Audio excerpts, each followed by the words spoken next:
सबको लगता है कि रील बनाना कितना आसान काम है, लेकिन नहीं, ये इतना मुश्किल काम है ना। मैं आज आपको बताऊंगी कि हम रील्स कैसे शूट करते। तो ये जो मेरा रिसेंट रील है अभी अपलोड हो चुका है और इसको शूट करने में हमें कितनी मेहनत लगी है मैं आज आपको दिखाती हूँ। तो सबसे पहले रात को मैं आ जाती हूँ पतंग खरीदने के लिए और मैंने बहुत सारा पतंग लिया था क्योंकि मुझे डेकोरेट भी करना था। मैंने 30 से 40 पतंग ले लिया था क्योंकि कल मॉर्निंग को हमारा शूट था। फिर घर आने के बाद हमने पेपर्स को कट किया और उसको एक रस्सी में चिपकाया क्योंकि कलरफुल बैकग्राउंड चाहिए था।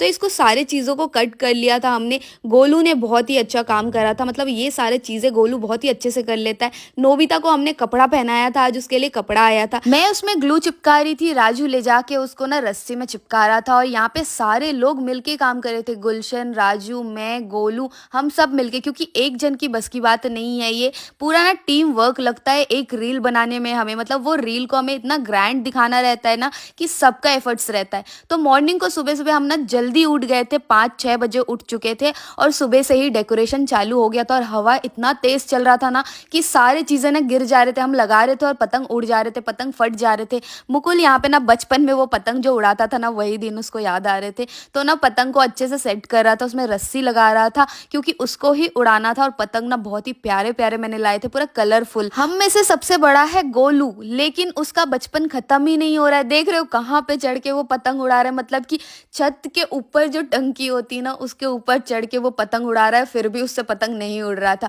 और यहाँ पे सूजल जो ये कूद कूद के ये लगा रहा था ना चुन्नी, उसकी हाइट लंबी है बोल के मैंने उसको दिया था, लेकिन उससे भी नहीं हो पा रहा था। फिर ना यहाँ पे रघु ने कैमरा सेट कर लिया था और शूट स्टार्ट होने ही वाला था हमारा। मुकुल का लुक बहुत ही प्यारा लग रहा था और मैं भी बहुत प्यारी लग रही थी सूट में। हमने यहाँ का भी डेकोरेट किया क्योंकि मेरे को यहीं से एंट्री लेना है। तो यहाँ पे ना पतंग हम सजा रहे थे और ये पतंग ना लगा रहे थे हम और दीवार में चिपक नहीं रहा था, बार बार गिर जा रहा था। तो हमें फटाफट टेक लेना पड़ा। देखो ये कैसे गिर गया, मैंने लगाया अभी और ये वापस से गिर गया। मेरी एंट्री थी छोटे छोटे बच्चों के साथ क्योंकि बहुत ही प्यारा लगेगा, बच्चों के साथ मैं आऊंगी पतंग उड़ाऊंगी। तो वैसा कुछ ना हमारा कंटेंट था, लेकिन ये बेचारे बच्चे ने इतना डर जा रहे थे, उन्होंने कभी कैमरा फेस नहीं किया, लेकिन उनको हमने करवाया कैसे कैसे। फिर गोलू को भी हमने बच्चों के लिस्ट में रख दिया था और वो लगता भी बच्चे जैसा ही है। फिर मैं ऐसा एटीट्यूड दिखा के जाती हूँ क्योंकि मेरे सामने रहता है मुकुल और मेरा थोड़ा सा ना रोमांटिक वाले सीन्स चल रहे थे, बट हो नहीं पा रहा था। हम लोग इतने फनी है ना, हम दोनों रोमांटिक बिल्कुल नहीं है, इसलिए हमसे हो भी नहीं पा रहा था। कैसे कैसे करके हमने किया। आपको अगर ये रील देखना है तो आप जाके जल्दी से मेरे रील्स पे देख सकते हो, बहुत ही प्यारा रील बना है, आपको बहुत अच्छा लगेगा। क्योंकि हमने रात भर सोया नहीं था और मॉर्निंग को भी शूट था अर्ली मॉर्निंग, तो ये सारे लोग सो गए थे।